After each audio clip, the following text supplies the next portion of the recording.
Hey, I'm Justin with AmericanMuscle.com, and this is our handling bolt-on build-up for all 99 to 04 V6 Mustangs.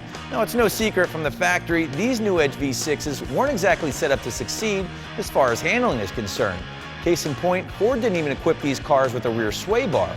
But just like we can throw a pack of parts together to make these V6s a little quicker, we can also make them handle a little bit better as well by addressing a few key areas.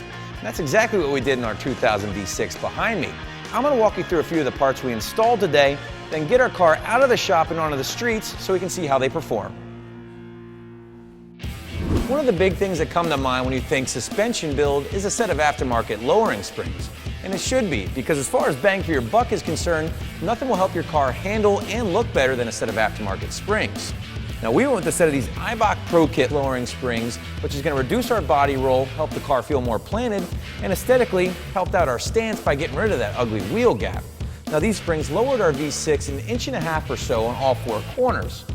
And it is worth pointing out that that's the lowest you should go on stock shocks and struts without risking blowing them out.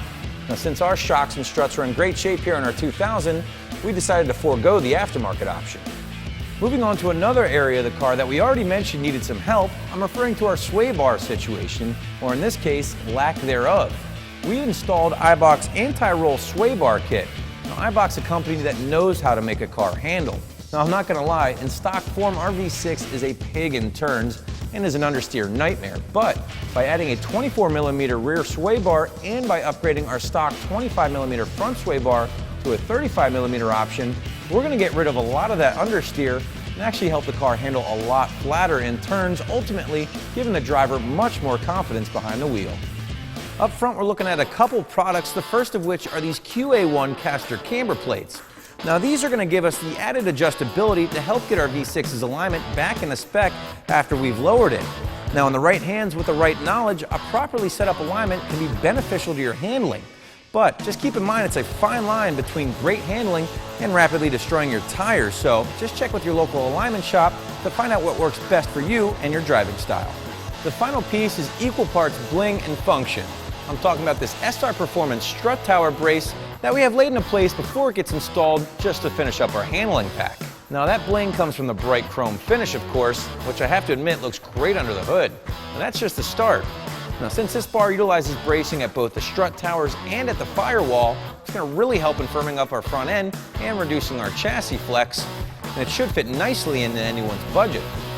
Now that you know what we're working with on our 2000 V6, we're going to finish up getting that strut tower brace installed, then get our car out of the shop and look for some nice turns, just so we can see if our handling's been improved. So we just got our handling pack installed with our 2000 V6. And what better way to test it than a sharp right-hander? Hold on. Oh yeah, the car is so smooth through the turns now. A night and day difference, and I mean that, than before when we used to drive this car in its stock form. Now, obviously, those sway bars make a world of difference considering there was no sway bar on the car to begin with in the rear, which is mind-boggling me in the first place. This is supposed to be a sports car. How can Ford send you out without a sway bar? But that's neither here nor there.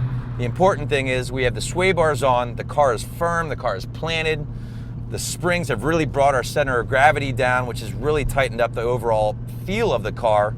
It doesn't want to wander all over the road, it doesn't feel floaty like you're out on the ocean anymore. You're planted now, you feel like you're in a Mustang, you feel like you're in a sports car. Finally, those QA1 caster camber plates brought our Mustang's alignment back into spec after lowering it a little bit, so we're not going to chew through tires every 3 months. Got another sharp left-hander coming up. Let's see how the car does. Okay, a little bit of brake dive, nothing too crazy. But again, I'm staying pretty much in the throttle, and we felt great the whole time, man. So overall, I'd say the handling pack on our V6 was a success. That does it for our handling pack here. Be sure to check out some of our other bolt-on build-ups for the 99 to 04 V6, where we improve our performance and our appearance.